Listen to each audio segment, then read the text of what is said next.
What is up, guys? Quick little video for you talking about top 8 again. So I have now ran this deck 4 times at a regional. Okay, so out of 4 times I have gotten 8-0. Well, technically like 10-0 because the top cut. 7-1. Then I took a break from the deck and tried out Majin Vegeta at Gen Con.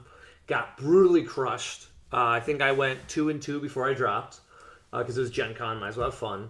Then I took the deck to Tennessee, got 8-0. Then I took it to South Carolina, 7-1. And then this most recent weekend, 7-1. So 5 events, something pretty crazy where we're X-3. So not bad at all of a deck. This is clearly a deck I like. This build's phenomenal, as I mentioned before. This build, I think Justin Rios gets the credit for adding the King Vegeta, but that's been a great asset. And we're just going to talk about the changes because it's the same video, right? Like, I can't do too much new content related to this. But it's on the top 8, so we'll at least talk about it. So the big thing is I learned something this weekend I didn't know, and it actually let me win some games. When this leader attacks, I can combo the 10k for free. So this was very useful. Because one time in one of my games, my 8-drop swung, and he was already at 2 or less life. So I didn't bother to do the combo. And then I swung with my leader, who was awoken, and because the skill isn't valid, like it's not once per turn, it's once per turn and activating it. So it's like a, I don't know how to describe it better if you don't play the game. Basically, it'll trigger every time, but until you use it, it doesn't actually go away. So once you know an attack lands, you can combo the card, and that's what I did. I won that game by a 5k. So you do the math, I would have lost because he would have had 5k more.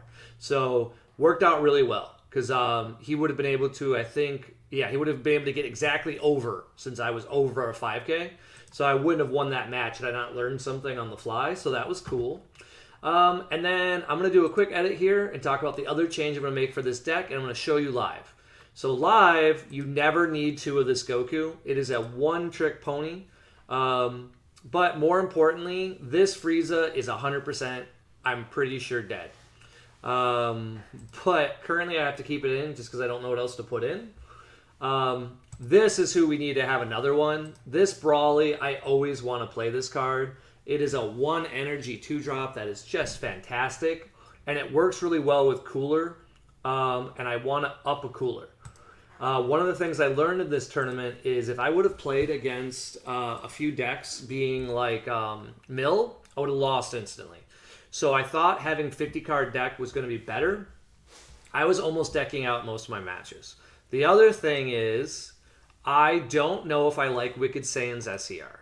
Wicked Saiyan's SCR is the best one to have going first.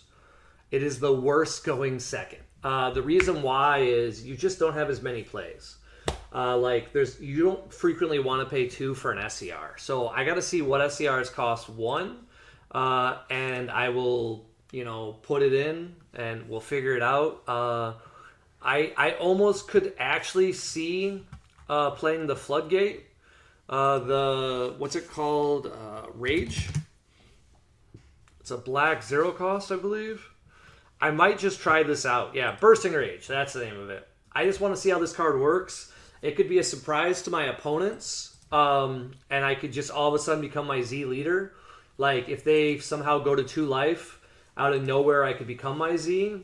Or it can just be a built-in Floodgate. So it says, if your leader... if I go into my Z leader, your opponent can attack with battle cards 25 or more. And then I get the following turn being my Z leader still. So that could just be good, right? Like, it might be better. And then it's a free cost 20k on my leader swing only. So if I'm swinging with my leader, it's a plus 20k for the battle. So that would make my leader pretty big. It kind of gives me more opportunity to kill with my leader. And like I said, it draws a card. I just want to try something new. I really don't like what SCRs I had. And then the other thing to talk about was my sideboard. So Sideboard was amazing. I actually only have 3 SSG Vegeta Majin Exterminators. I need to order a 4th. Otherwise, I'd have 4 right now. Big Armoire was the reason why I had no problem beating black decks. So black, almost all of their cards are a 5 cost or greater that cost like no energy. So it's really nice. This card alone let me stabilize. Like one of the games, I was already at 3 life, and it was his turn 4, which is their like big turn. With Big Armoire, I could just do whatever I wanted and just chill. I think we get rid of Majin Buu, I'm considering at this point. I don't know. Gogeta is still the problem. I just don't know what to run. I don't have enough sideboard spots.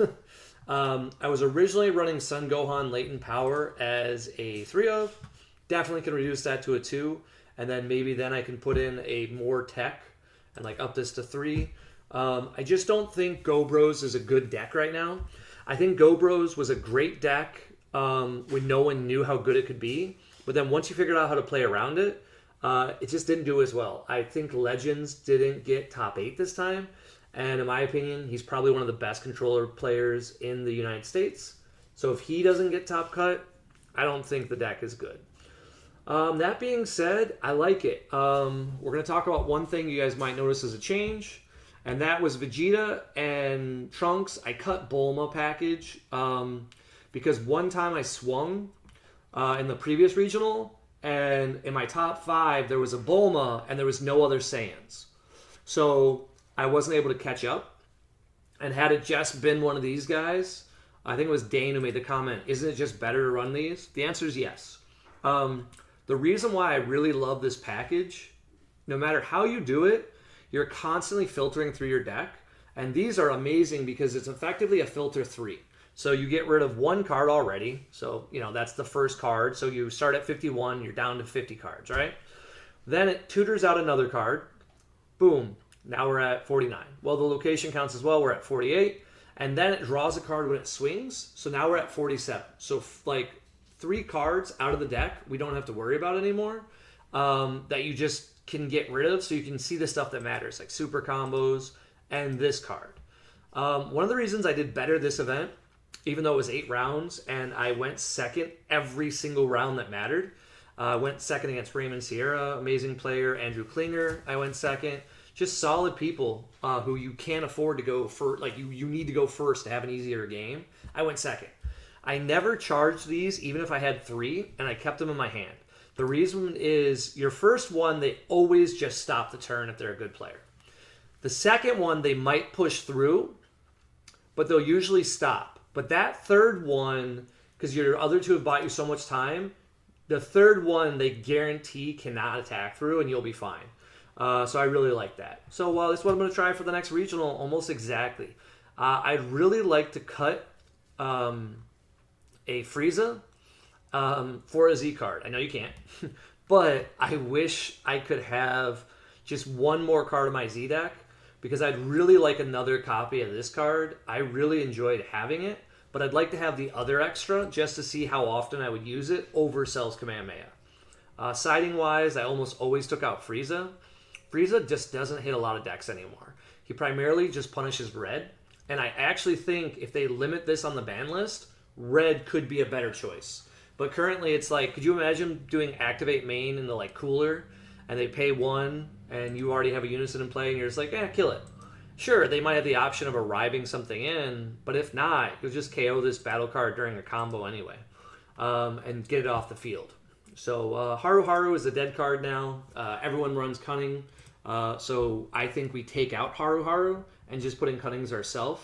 Because I played against Android 21 and because I wasn't running Cunning, I couldn't slow them down. So solves the issues. See you guys later. I will let you know next event, and I guess the end of the season minus Nationals will be 2 weeks. Wow, that's short. 2 weeks we are in Orlando. So this is what I'm running. So hopefully I'll see you guys there.